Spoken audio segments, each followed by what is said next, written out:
অবদান বলতে আমার একমাত্র অবদান বলবো মা বাবা। যখনই মনে হতো যে আর পারবো না, এই মাধ্যমিকে আমার দ্বারা হবে না, তখনই প্রত্যেকেরই মা বাবা সাপোর্ট করেছে। আর গর্ব এই এলাকায় যে ওই প্রথম অন্তপক্ষে আমাদের এই এলাকা গর্ব অনুভব করছি এবং এই সঙ্গে আমরা আশা করব যে ও আগামী দিনে আরও বড় হবে এবং এই এলাকার স্বার্থে আরও অনেক কিছু করবে এই আশা অবশ্যই আমরা উপরে রাখি।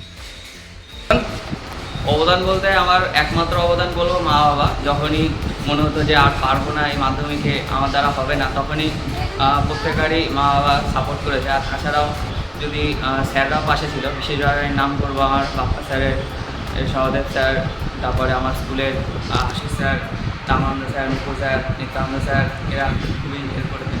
কোন স্কুলে তুমি পড়াশোনা করো? আমার স্কুল বলতে পারুলা নাটক হাই স্কুল, পূর্ব বর্ধমান। কোথায় সেন্টার পড়েছিল তোমার? আমার সেন্টার পড়েছিল কেপিসি।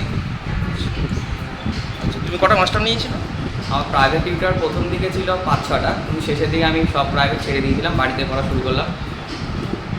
মা বলেছিল যে প্রাইভেট বেশি যেতে হবে না, এখন বাড়ি থেকে স্টাডি। তোমার নাম? আমার নাম অর্বদী বসা। পাওলা উচ্চ বিদ্যালয়, তাই তো? হ্যাঁ।